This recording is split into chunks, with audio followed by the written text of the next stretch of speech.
Hello everyone, Mr. Happy here, and welcome to Mondays with Mr. Happy, aka Mr. Happy Mondays, the weekly Q&A show where you ask me questions and I answer them. Videos at the bottom of the video. Well, yeah, you know how it works. It's there every week, even if it's like it hasn't been a crazy big week for videos and all that whatnot.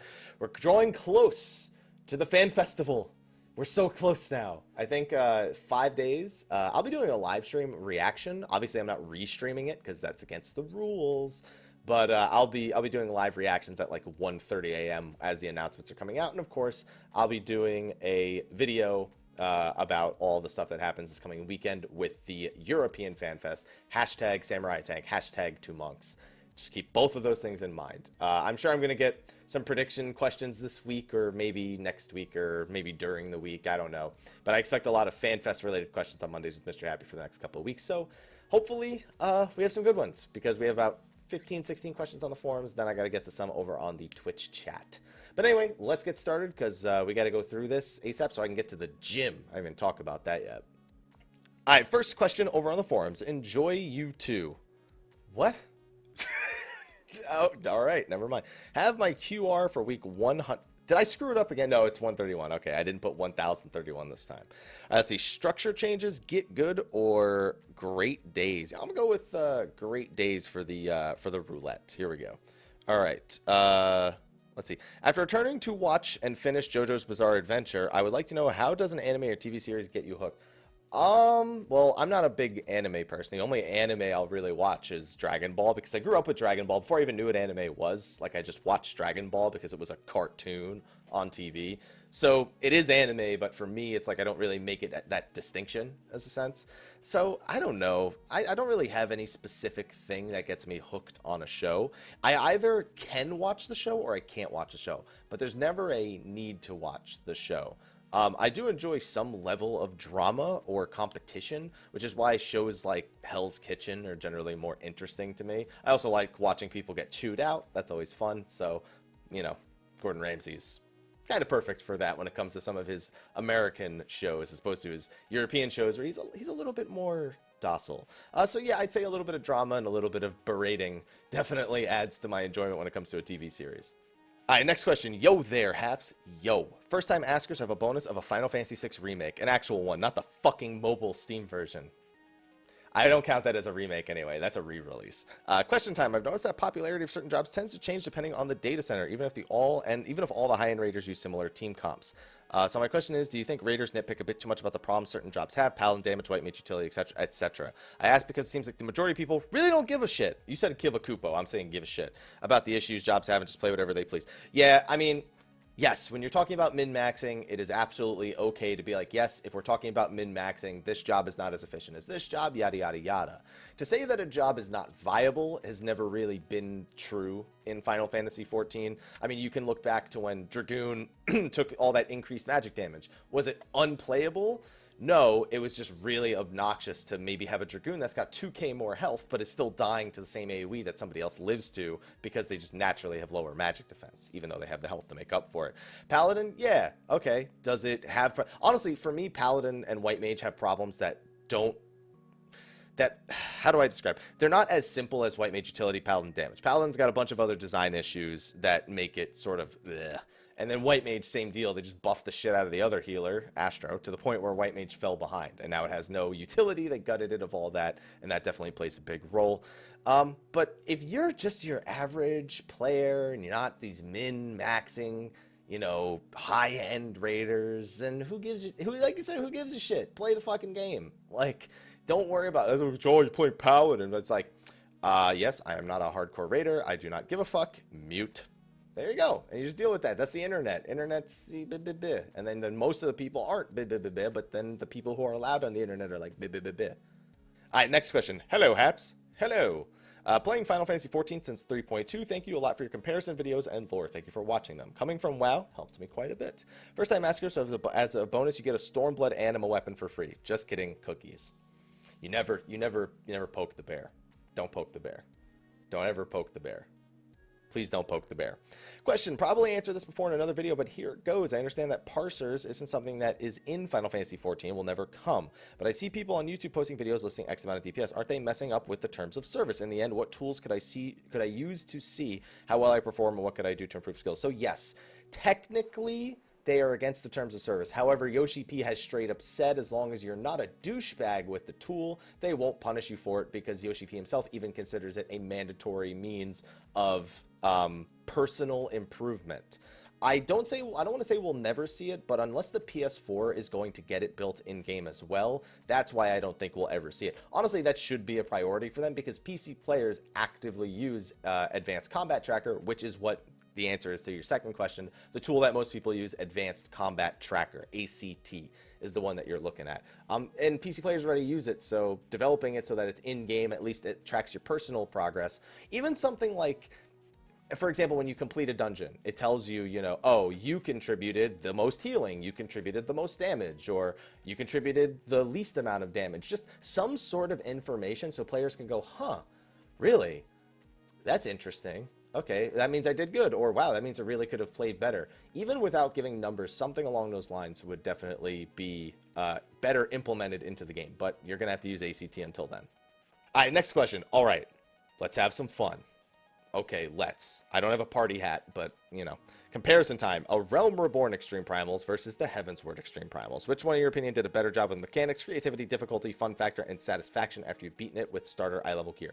So I don't, first of all, the only Extreme Primals I think I've ever done with starter-level gear is the first three, and that's not even the extremes, only the hard modes. Ifrit hard mode, Garuda hard mode, Titan hard mode. Those are the only ones I did at like the minimum item level required for them. Yes, when the new primals like Sephiroth or well, all the even patch primals are incorporated, you're only like 5 item levels above unless you go and immediately grab crafted gear as of 3.2 and on. But I'd say Heavensward primals were just better across the board. Ifrit, Garuda, and Titan, while they have a very special place in a lot of people's hearts, they were the baseline for Extreme Primals. Leviathan was not that impressive of a fight in terms of creativity. It was very visually appealing, but creativity-wise, Ramuh was probably for me at least, the pinnacle of creativity. It was the only primal I felt like really stood out amongst all of the Realm Reborn Extreme Primals. And yes, you have Mogomog, who has points in creativity, difficulty, and just straight up being fucking annoying.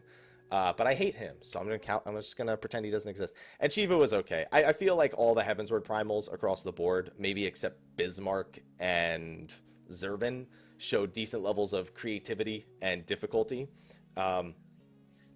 But I know a lot of people will hate me for saying I didn't think Titan Extreme was hard. I didn't think Titan Extreme was hard, so that's really just my thing. But doing it at starter item level, it's a little bit tougher. Sephiroth was a very big problem child at starter eye level, and then Thornton was just a problem child. So I'm definitely giving pretty much all the edges to the Heavensward Extreme Primals. Alright, next question. Greetings, no full Uplander. Gobby Asker, make busy deal, give jingly shine for Uplander's own thanks. That's impressive. That was a goblin saying, hello, Mr. Happy. I'd like to ask you a question. In exchange, I will give you money for what you think. All right, well, where's my money? You said, give me jingly shine. I'm waiting. I'm not moving. Okay, I'll answer. Okay, I'm done. Have compensation bonus of free MC3 load on Record Keeper. See, you know how to reward a person for their efforts. You do, sir and or madam. Remember last week when you answered a question regarding the performance gap between a casual and hardcore player going to 4.0 and how it's most likely going to stay the same or decrease. Question, do you want and do you think they should lower the performance gap? My humble opinion, if you have the time, it's pretty long. It's pretty long, so because I've got a bunch of other questions to get through, I'll have to, unfortunately, skip the humble opinion.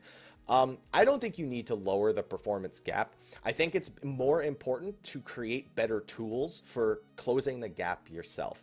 And they're doing things like that in the forms of cross-roll system. It's a little bit more self-explanatory if you have these skills that are labeled as mandatory or at least available for all tanks, for example, like Provoke. It's really weird as a new player who may be your first MMO. You don't know you need to go get Provoke from Gladiator or go get Awareness from Gladiator. It's a very confusing system that while it's okay for those of us who are well-educated educated in it is not very new player friendly. And because new players are constantly having to adjust to all these new systems, it creates sort of, they're so focused on learning everything there is to learn about the game, they don't necessarily put as much effort into learning how to play their jobs. So adding things like the auras so that you can know when like certain effects are available or how long they have left, which is something they're going to be working on, or creating it so there's not as much of a button bloat, which I don't think will be reduced in problem, but I think that the buttons you press the most common will probably have that reduced. Like, I wouldn't be surprised if they just got rid of the first part of every combo. Like, if you have 3-part combos, I wouldn't be surprised if they got rid of the first component of all those combos and just start you on the second component. And that would, for a lot of people, really close the gap, but we'll see what they do because we don't know for certain yet. So I don't think they need to, but I think they should give us more tools for closing the gap ourselves as in terms of personal improvement. All right, next question. Hello, Sir Happy. So I got some quick questions for you. Okay, let's see how it goes. You've made many characters on the game, alts. My question is simply, how do you deal with the leveling process? Bottle of gin and Netflix. No, really, it's I don't like doing it. Like, here's the thing. I actually do like doing 1 to 50. I don't like doing 2.1 to 2.5. I don't mind doing level 50 to 3.5. Like, honestly, I don't mind that. I strictly do not like 2.1 to 2.5. And for just obvious reasons. But I actually, you know how I deal with it? I kind of make it a challenge. Like, how fast can I do this compared to the last time that I did it? You know, what's my route? Is there anything that I should do that I didn't do last time that can be better this time? I just like kind of mapping out that leveling process and seeing how much faster I can get it. But realistically, you don't really need to level multiple characters. Like, that's something that's so exclusive to people that maybe do crafting and gathering, or just like making characters to play with different friends on different servers, or you're me when I've had video series and, you know, raid reasons to have alts. But honestly, Netflix will be your best friend, I feel, when it comes to this one. What do you want to main when the expansion launches? So I just actually answered this question on live stream earlier. I can't say for certain, because you can't say you're going to change your main until you've actually played a job and have garnered some respect for it. You know, like, people say, I'm switching to Red Mage. I don't even care. What if you don't like how Red Mage plays? Even though you like that it's a DPS and you like it, what if you're just like, you know what, this doesn't really resonate with me? You're not going to change it to your main, even though you said you were going to 6 months ago when it was announced. You know, so I don't want to say, I can tell you I would rather not be Machinist. Monk has been my number one, like, I would love to main this job since the beginning, and I've never gotten to main it because I'm always willing to change for what the raid group needs, and it's easy to get taken advantage of in those scenarios. Red Mage I would also like to delve into, but I won't know for certain what my main is going to be until the expansion itself actually launches. And 3, what has been your favorite dungeon throughout all of A Realm Reborn and Heavensward? Yay for Ormvale. No. I actually don't mind Ormvale all that much. And what are you expecting, looking forward to from Dungeons to Come expansion? One of my favorite dungeons, I really like a lot of the hard mode Heavensward dungeons. One of my favorite dungeons when leveling up was definitely the Vault. I love the aesthetic. I'm a huge Dark Souls fan, so calling it Anor Londo is very fitting for me. So the Vault is probably my favorite non-hard mode dungeon. As for the hard mode dungeons themselves, Samal and what's one of the other ones? I think it's in 3.3. No, it's not. I also really like Zelphatol. So, you know, I'll go with Zelphatol and Vault. Those are two of my favorite dungeons across all of the game, and they're both Heavensward dungeons, so that should say a few things. All right, next question. Hey, Happy. First question I'm asking, in 2017, Vohayo. So I have a yearly bonus of all the Hap coffee and more. I'm almost out of Hap coffee for the day, which is fine because I don't want to be drinking too much coffee right before I go to the gym, you know, so that works out for me. Let's see. Oh god, more Gil in 14 than Ash? That's not possible. What job will you be playing to start the level through Stormblood? So I'm thinking I'm going to actually level Red Mage 50 to 60 immediately on Stormblood's launch, and then do 60 to 70 on Red Mage, and then do 60 to 70 on Machinist. That's what my current thought process is. And 2, do you feel Monk needs treatment the other DPS got in terms of the rotation come level 70? Not really. Monk didn't evolve too much from 50 to 60, and its difficulty of play didn't go up a whole lot. The only thing that's difficult is keeping your attention span going when you're in the middle of jump phases instead of dicking around like you usually do. Most jobs kind of dick around in the middle of jump phases, maybe do one spell or something like that. Monk is still active during all those jump phases because you're like, okay, gotta get my 5 stacks for Forbidden Chakra, or if I need the TP, I can use Purification, or I need to make sure that I'm in Coral Stance by the time it's targetable again. So that's really the only thing, is just you always got to be ready to press buttons, like always on Monk. So I don't know. I don't think Monk needs a whole lot more. But at the same time, there are definitely things that could be better about it. Its synergy with the other jobs is really the big thing they got to tackle going into the expansion. All right, next question. Hello, Mr. Happy. Longtime viewer here. First timer for questions. Thank you. What's my bonus?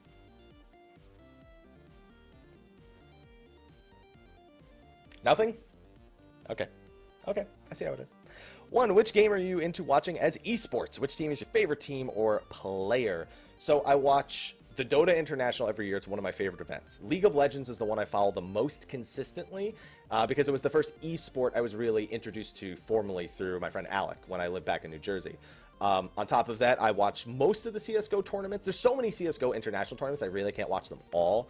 But given the opportunity, I will try to watch CSGO tournaments as frequently as possible. As for favorite teams, in League of Legends, it's going to be TSM Cloud9. It's been that way for a pretty long time. Although TL, even though they don't usually win, is a close third. And then for other organizations, I don't really have teams I root for other organizations. I kind of pick a team at the beginning of a tournament, right? I watch the first match for like every team, and I pick one team I want to root for, and it's usually like a middle of the pack team that I just like to see do well because I like the way that the players moved around the map or the way that they play or the shot calling that they make. And that'll usually be a lot of the times for like League of Legends Worlds, for example. I find myself rooting for not the underdog necessarily, just like I said, one of the middle of the pack teams, maybe from like the LPL or something like that, just because I would like to see them do well, just because they can. 2, how many times a week do you typically spend on content creation, or how much time per week? And how do you manage to avoid getting burnt out on gaming? Well, I have a gaming addiction, so getting burnt out on gaming is kind of hard for me. As for how much time I spend on content creation, it depends because it's 7 hours a week, or 7 hours a day, 6 to 7 hours a day on streaming. So at maximum, that's about 49 hours. Sometimes I throw a few extra hours on there just because. And then I've got personal time, and then it depends on if there's content to create that week. One thing I've been trying to move away from is forcing myself to create content when I'm trying to just like fill a gap, like filler content. If there's news about a game that I'm interested in, if there's a guide I want to make about a game I'm interested in, I'm trying to avoid Let's Plays more now because they just don't resonate well with what my channel kind of built itself on, and they're not very fun to make, to be honest, because I kind of have to fill them with, fill all the blank space with some sort of commentary, and I just don't feel like it resonates very well. So it depends. I used to spend a total of probably about 80 to 90 hours a week. It's probably closer to 70 nowadays, 70 to 80 as opposed to 80 to 90. But it depends. Some weeks, like this week, is going to be a little busier because towards the end of the week, and then whenever there's a new patch for 14, whenever there's new content for 15, or whenever there's a lot of Final Fantasy stuff happening, then a lot more work goes into it. Then it'll be a 90 to 100 hour week. So it depends. I do what I need to, basically, and then that's all I can really do. All right, next question. Hey, Haps, hope I'm finding you well, and may the Hap coffee taste as good as detecting is to Hildebrand do. Dude, it's coffee. It's good.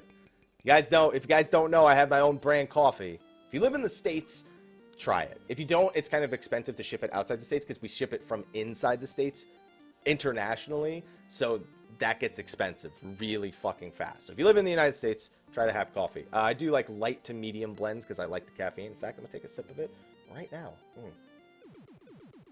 I hear my cat meowing. Meow. Actually, no, that might be the cat outside. Let's see. So anyway, on to the questions. I got 2 for this week. What are your impressions of Neil between the alpha beta to the finished product? So I only played the alpha of Neil, and it didn't change too much going into the full launch, which was a good thing because I loved the way that it played in the alpha. So yeah, it's fantastic. It's a good cross of like Onimusha and Dark Souls, a little bit of Ninja Gaiden. You can get that from Team Ninja in there, and plays fantastically. Great bosses. Just a little bit too confusing on the amount of gear available and some of the menu systems, but it overall makes for a very engrossing and fulfilling game experience. And 2, we're 2 months into the new year. How do you think the lineup of games has been so far? So there's been a lot of good games so far in the first year. It looks like For Honor is going to do very well also. I really liked For Honor when I played it in like the 4-day alpha several months ago. Neo is fantastic. Gravity Rush 2 I heard was good. It didn't do well sales wise, but I heard it did good. And Kingdom Hearts is Kingdom Hearts. That was just a remake of an old game, and 0.2 is a great sign for Kingdom Hearts 3. It's really the big test begins as soon as Horizon Zero Dawn comes out, because from Horizon Zero Dawn through to the next 3 or 4 months, there's a lot of very anticipated releases. So, and Resident Evil 7, by the way, also, I wasn't my kind of Resident Evil game. I'm more a fan of like the 2, 3, and 4 And I'm not a big fan of the whole first-person kind of aspect, but I got to respect that it did a good job for a Resident Evil game. And yeah, I mean, it's been good. I don't think there's been many disappointments yet. Horizon Zero Dawn for me is when like the real year of gaming begins. Just because at that point on, things just start flowing, and we eventually move into Stormblood and, you know, some of the other things that are coming out later this year. It's going to be busy, trust me. And oh no, that was the other question, so thank you. All right, next question. Hey, Mr. Happy, it's your friendly neighborhood summoner again. First is a big thank you to you, man. It took me a long time before I decided to post non-raid content and just have fun with it. It's a little goofy, very amateurishly done, but overall I was happy when I saw the numbers after the first 24 hours. Oh, okay, I see what you're saying. Honestly, not going to say the name of what it is, but just want to thank you anyway for helping me build the confidence to make this small endeavor. I believe in you, dude. Ayy. Just gotta say it. Secondly, on a little piece I posted, I had a few trolls where they were just taking jabs at the quality and the content. How do you, as a professional streamer, content creator, deal with trolls? Oh, man. So don't do what I did 3 years ago. 3 years ago, I would call out trolls, I would give them a lot of attention, and I would ask other people to berate them. Don't do that. Here's what you do. You right-click, hide user from channel, and do your best not to reply. Hide their responses. Deal with the fact that they had an opinion. Now, keep in mind, if they're honestly criticizing and they go, you know, I saw this video and I really liked what it was, but this could have been done better, that's fine. That's fair criticism. Don't get rid of those people, because they're people who probably want to see you do better. But if you just get LOL, what the fuck is this shit, pussy bitch? Yeah, get rid of those people. Those are the people that you want to get rid of when it comes to that. And you just, as little attention, maybe one quick jab back, like a quick one at best. Be like if so I had a situation earlier today on my live stream where I like to talk constantly. It's just the way I was raised. Just always be filling in, you know, silence. It's just something I feel like I have to do. And so I just say things at random sometimes. Somebody said, this guy just seems like he says shit at random. He's not actually saying anything. I'm out. So that person is just like, nobody cares that that's what you think, because you could have just left without saying anything. So I was just like, so guys, just so you know, if you're gonna leave because you don't like something, you know, just leave. You don't need to say anything, and that's it. That's the only jab you really need to take, and that's not even really a jab so much as it is just kind of taking an example and making a statement of it. But generally, you just erase the people so you don't have to deal with them anymore, and it's gone. If it's fair criticism, read it, but if it's just that, then just move on. Alright, this is number 11. Okay, we got like 7 questions left. Hello, I want to try a question roulette. Okay, another question roulette. Good to see more people are adopting this. So A, what's up, and hello. Okay, these are not good hints. I'm going to go with what's up. What's your favorite quality of life improvement during 3.0, 3.5? It's not Eggy Glamour.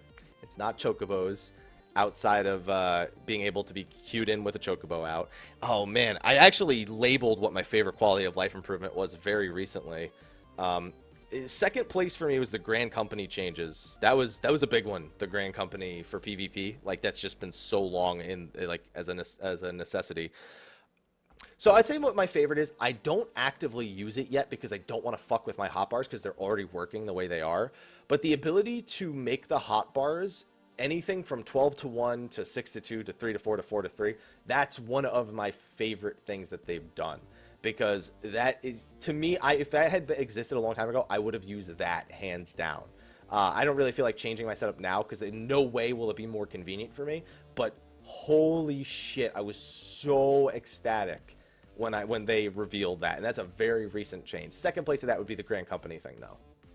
Oh, and that's, yeah, I forgot. For a second, I thought I had more than one question. But, yeah, that's quality of life improvement. Yeah, that's my favorite one. All right, next question. Hello there, Mr. Happy. Realize I never gave you a bonus with my first question. See, that other guy is going to be typing that next week. So I have a bonus of all the material you'll ever need across all the characters you intend to continue playing. That's a lot of material. I don't know that you can deliver on such a promise, but I'll hold you to it. With the Father of Light on the way in Japan, do you think 14 could use some more advertising? I've wondered how Square Enix might handle an anime series based on the game itself, even if just to hear how some recurring characters from the game might be voiced. If Square were to ever go ahead with a project like this, would you want it to be more in context, more in the context of a game, Or would you rather to deal more with the story on its own? I would never want it to be like real people going into the game, or even anime characters getting sucked into the game. So that's what, when you say Sword Art Online, Log Horizon, the only reason I even know what these things are is because my Twitch chat talks to me about them. So I'm gonna assume that's what you mean. I don't care for that at all. That's just so uninteresting of a premise to me, of anime characters getting sucked into a video game. You could have just made it about the video game. But now you got to add this whole overarching drama about how they're stuck in the game world and how they interact and all that shit.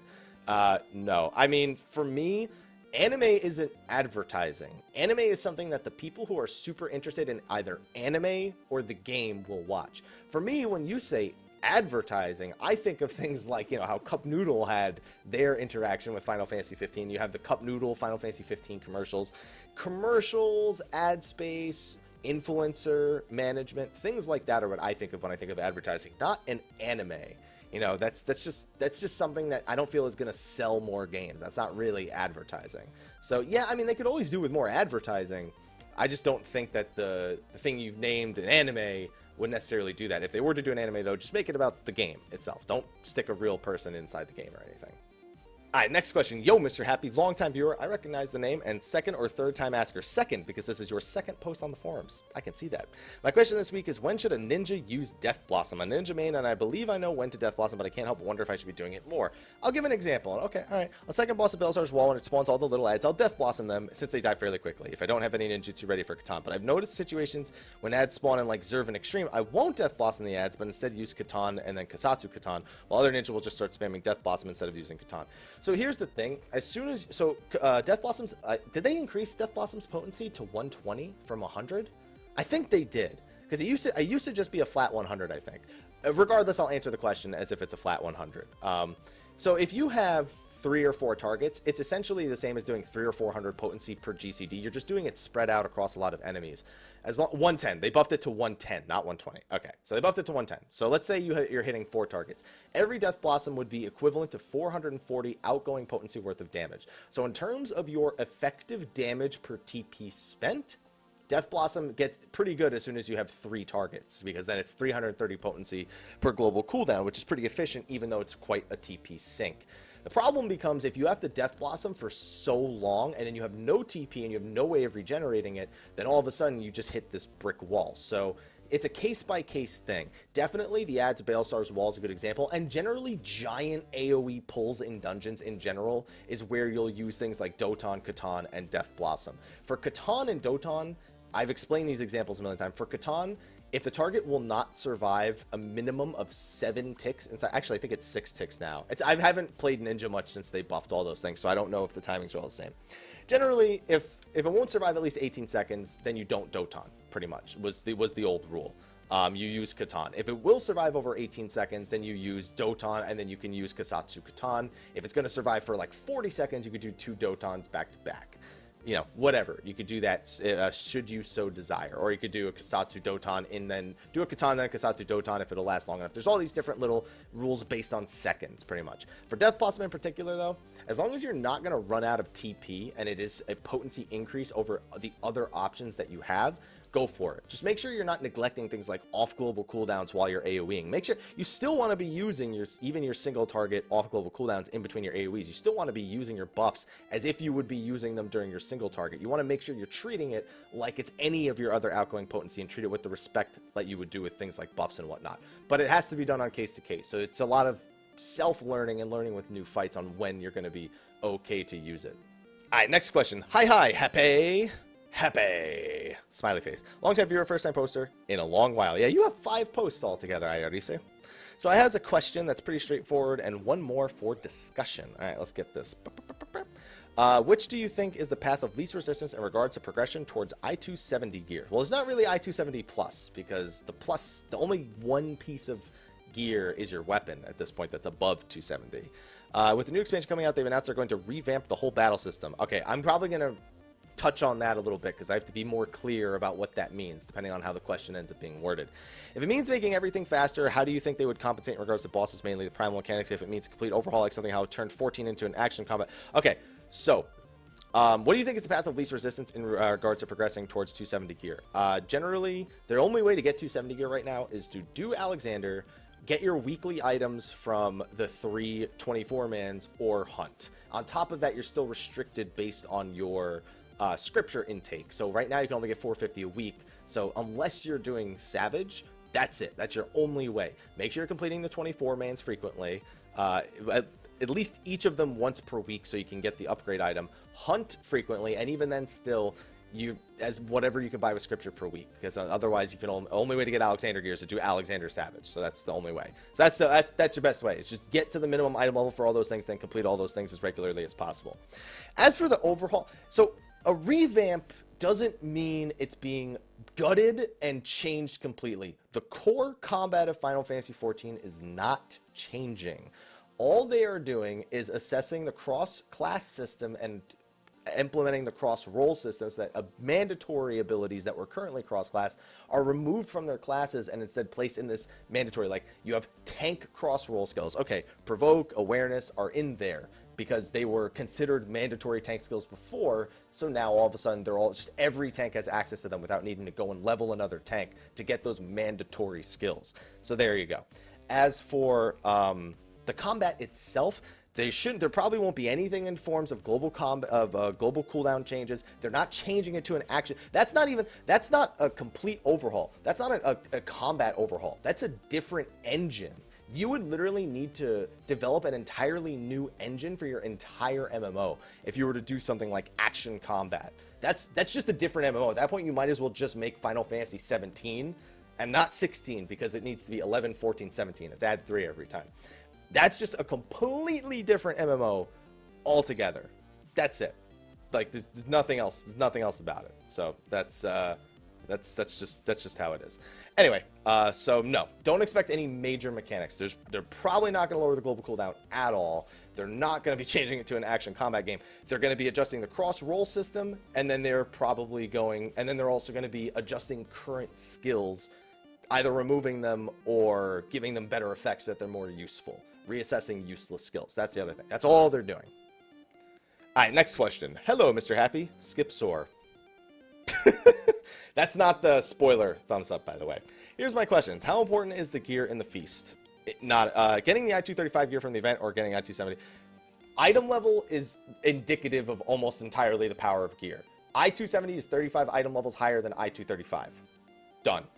Feast itself has an item level cap of, is it 150? I think it's 150. Yeah, an item level cap of 150. So while there are little intricacies that you can mess around with in there, generally it's as long as you have high item level gear that has the stats you want, you're good to go. And for most people, that's critical hit rate and determination. They just stack as much of that as possible on item level gear that's higher than 150, and you're good to go. And that's it. Would you prefer samurai single sword or dual wield? I think single katana and the scabbard in the other hand.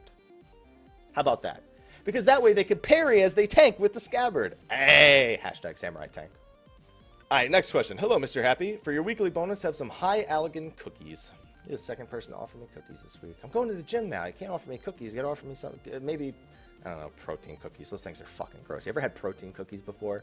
Those things are fucking gross. Don't eat protein cookies. Anyway, my question is about my static. I just party findered A12 Savage and got to 8% after 2 hours. Wow, that's pretty good. I think that's pretty damn good. But my static has been working on this fight since patch 3.4 and still haven't cleared it yet. They're all good friends of mine. I love playing with them, but when it comes down to it, they screw up piss-easy mechanics. I've had to deal with teaching replacements, raiding with mutes. Oh, God, I've raided with mutes before, and it's not the worst, but it can be if they're completely unwilling to communicate anything, even in text, because sometimes they are. Like, I'm too busy playing, I can't communicate in text. Make a macro, damn it. And going over simple mechanics like 10 times.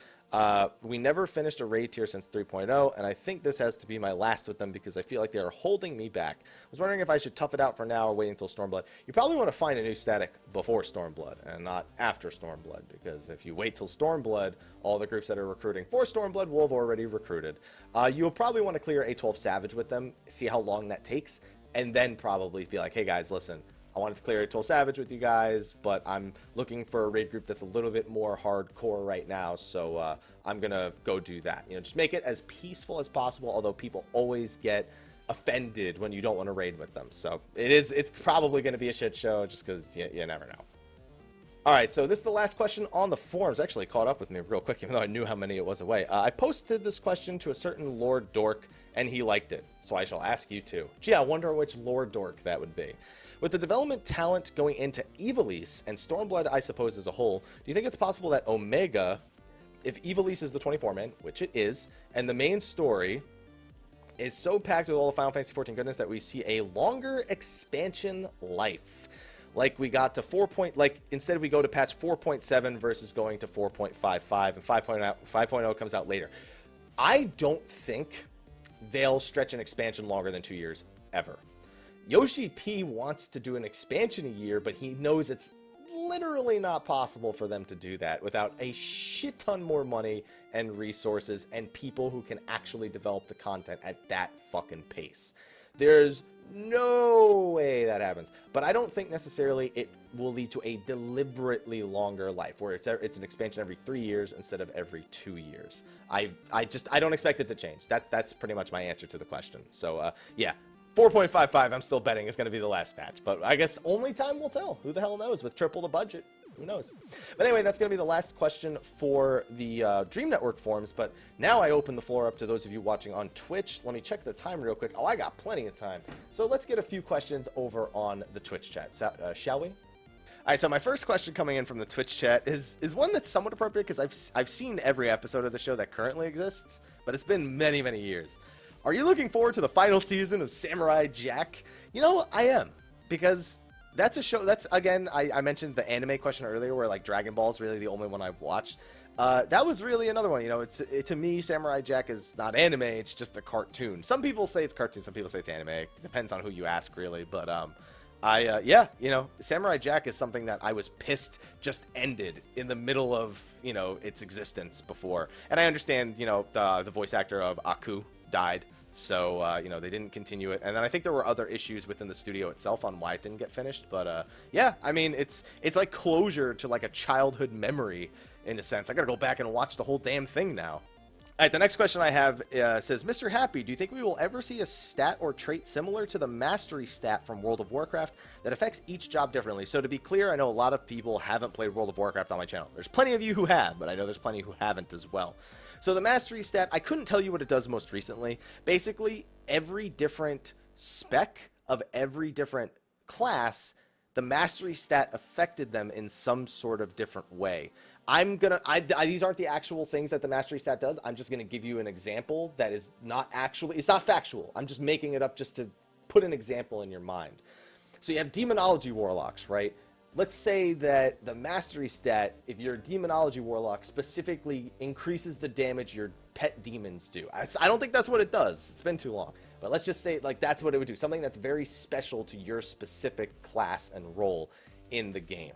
So, yes, I think we could see that at some point. The question is really, what do they do with it? Like, do they just make it so that, like, mastery gives you more spell speed, or maybe it makes, like, spell speed scale better with you, like, as a black mage? Maybe, like, instead of 1% spell speed or 1% increased haste off of 26 spell speed, it's like off 21 spell speed with enough mastery or something like that? Or do they make it something like, you know, the amount of damage you do when swapping between ice and fire, you know, like, it's just weird things like that. I'm sure they could think of something. They could also incorporate new elements to the job to make it, you know, the mastery stat make more sense.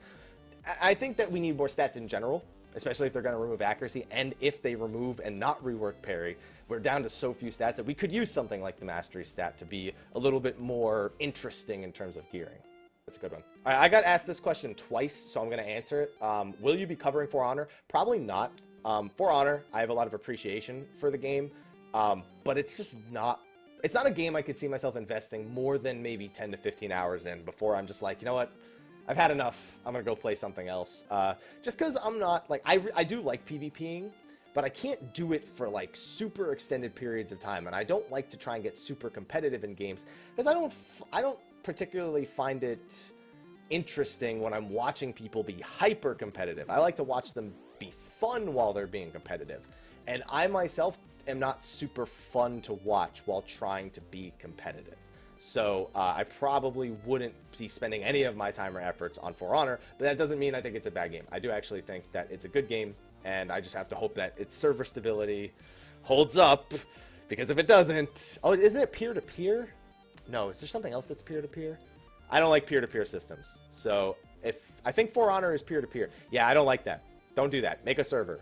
Please. Please make a server now. Oh, that's another reason why I won't play it. I don't like peer-to-peer. Server, please.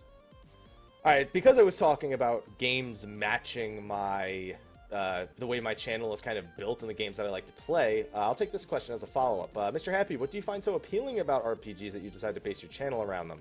So one of the big things for me with RPGs is it's a combination of things. I like combat in RPGs, whether it's turn-based action, it doesn't matter. Just role-playing games just generally, for me, put together more interesting combat. I don't like run and gun. Stealth I like to do on occasion. Like in RPGs, if given the option to do stealth, I'll generally do stealth if it's like an entire game style that the game could be focused around. Looking at you, the Elder Scrolls series. Love stealthing in the Elder Scrolls series.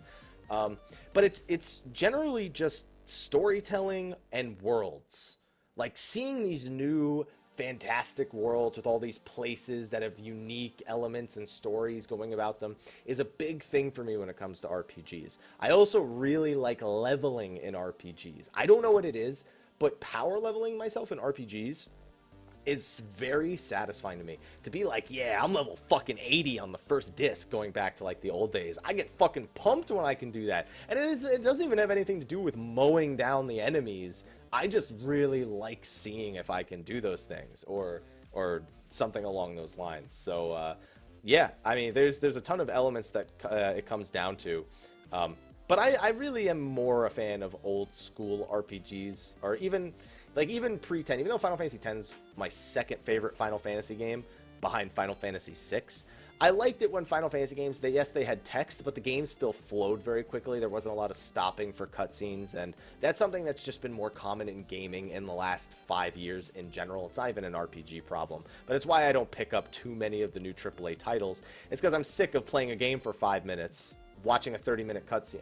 Sorry, Metal Gear Solid. Watching a 30-minute cutscene and then going back and playing for another 5 minutes. I like it when my play sessions are actually play sessions, which is why I love Nioh, because I'll play the game for fucking 2 hours because these levels take so fucking long, and then I'll get a cutscene. I love that shit. That's why I like Dark Souls games, because they're just straight, just fucking do it, man. Just fucking play the game. Here's a game that you're supposed to play and not watch the whole time. I love that shit. Anyway, moving on. Yeah, those are some things I like about RPGs. All right, here's another more Final Fantasy XIV focused one. Mr. Happy, what are your thoughts on adding traits for level 50 to 60 and even 60 to 70? So I answered this during the week, but I haven't answered it on Mondays, so let me cover this. I'm okay with adding traits, but they need to be influential traits like the Bloodletter trait, the Rain. What is it called? I know that the Bloodletter resets. I just can't remember. It's like Rain of Blood or something like that. With a trait. They need to be traits like that. Something that influentially changes the way that abilities interact with your stats or other skills. Or even the skill themselves, you know. But the big problem with traits is the way the game appears to be coded. Now, of course, anything with coding can be changed, so it's not anything set in stone. But traits are coded as a class element, not a job element. Now, I know some of you might be thinking, but we have 3 jobs in the game that have no class. But that doesn't stop the classes from being in their coding for the sake of giving them skills, if that makes sense in some way. Basically, traits are tied to the class system. There are no job-specific traits in the game. The way that the advanced jobs appear to work in their coding is that they are a class, they have the class like hierarchy of code embedded into the job itself, and that only lasts from 1 to 50 because classes are only designed to go from 1 to 50. That's why even on the newer jobs, you don't see any traits from 50 to 60. What do they need to do? Logically, they need to remove that restriction on traits so that they can incorporate it for job-specific skills. I don't know how their code is put together in such a way to actually achieve that, though. It's totally doable. They could do it. Should they do it? Probably, because you can't only have traits from 1 to 50 and then never add traits ever again. And if they want to get rid of the class system eventually, which they've shown some interest in doing in 5.0 or later, you will need to make that change eventually. So curious to see when they make it, if they make it, and if they do, I would like to see some more interesting traits overall. All right, we got another pretty simple question here, probably in response to Mobius being released on Steam. Mr. Happy, do you want Square to release Record Keeper on Steam next? Yeah, I mean, honestly, yes, it's a mobile game, but is it that bad to release it on Steam? I mean, here's the thing. Mobius is developed in party by Square Enix. So the resources behind it, there's a lot more of them. Dana, while they do a great job with Record Keeper, and they're doing an okay job, I'm not a big fan of Fire Emblem Heroes, they still, I don't know that they have the power to make a Steam version. Maybe if they asked Square Enix if they could give them some resources, but pretty much it's just Square Enix licensing them the Final Fantasy, or they have a license for the Final Fantasy title, and then Dana just develops it. You know, they do all the development, they handle everything. So I don't know that that could ever feasibly happen. And that would be true for any of the mobile games that they do that aren't built in-house. You know, they would just, it's a matter of resources. I don't know that they could feasibly achieve it. But when I say I don't know, I'm not saying they can't. I'm just literally saying I don't know. When it comes to Final Fantasy XI Remake and Final Fantasy 15 MMOs, massively multiplayer mobile online RPGs, you know, basically online phone MMOs, I can't help but feel those are going to make it to Steam. And I can't help but feel that that's just going to be fucking weird that they even designed it for phones in the first place. Why am I going to play Final Fantasy XI on my phone? It's a new version of Final Fantasy XI, obviously. But just put it on Steam also, so I can play it in both places, because I don't want to play it on my phone. My phone has a battery that runs out, believe it or not. There's no way it's going to be able to handle that shit in the long term, but we'll see what they decide to do. All right, I'm going to do 2 more questions from the chat. I'm going to take this one first. Mr. Happy, do you think rotations in 14 have too many actions? Do you think the amount of action skills add nuance to the gameplay? So there's definitely too many useful abilities in the game. Depending on the job, obviously, like Monk has a lot of abilities people deem useless, but then like in PvP they end up being useful. So you could argue, should they just be PvP skills and not take up space? But a lot of other jobs like Machinist and Summoner have an incredibly high number of buttons that are considered mandatory to use on any given fight. And if you're somebody who doesn't own an MMO mouse, or you're somebody who just has a hard time keeping track of 25, 30 different useful abilities, it can be somewhat difficult. Now, personally, I like the degree of mastery that comes behind that. I like the degree of almost like puzzle solving your own rotation. But I do think that even for the jobs where it's a little bit less of a problem, it is a bit overboard, which is why I was kind of happy that they were adjusting that and going back and seeing what skills do we keep, what skills do we get rid of for the next expansion. But they are adding more skills on top of that. So the question is, does it really change the skill bloat, or does it just prevent it from getting any higher? I'd like Final Fantasy XIV to keep its nuance of actual rotations, not spam one button and then when other things come up you just hit them, which is a lot of like World of Warcraft nowadays. But I mean, we'll see what happens. We know they want to maintain the current difficulty of the jobs, whatever that ends up meaning, because obviously as you add new skills and you change existing skills, even if the difficulty is approximately the same, there's still the learning curve that you have to overcome. So I'm curious to see how they incorporate these new skills, reduce bloat, but then add bloat back, and how it kind of catches up to them over the course of several expansions, because it's gotta at some point, right? All right, this last question I'll try to keep spoiler-free. It's a very basic one, but I did go see a movie this weekend, and I'm being asked about it. How was John Wick 2? Can you tell us a bit about it? So if you haven't seen John Wick 1, TLDR, dude kills a bunch of people. I won't tell you why he kills the people, although there's plenty of memes on the internet about why he kills all those people. John Wick 2, he kills a lot more people. But in terms of the way the movie's actually presented, the choreography, the cinematography, and just the general story and motivation, I thought John Wick 2 was superior to John Wick 1 in pretty much every way, except for the fact that John Wick 1, when I saw it, I was like, holy shit, I didn't expect this. When I saw John Wick 2, I was like, okay, I expected this. There was less of a surprise factor, I suppose, when I was watching John Wick 2. That being said, if you see John Wick 2 in a theater near you, I'd recommend going to see it. I thought it was good entertainment. You don't need to think too much while you're watching it, and he just murders fools. Just straight up murders fools. And it's Keanu Reeves, so he knows Kung Fu. But anyway, that's going to be the last question that I take for this week for Mondays with Mr. Happy. Hopefully you guys enjoyed them. Again, videos at the bottom. And guys, Fan Festival Saturday at 1 a.m. PST, 4 a.m. EST. But the actual opening keynote starts at 1:30 and 4:30 respectively.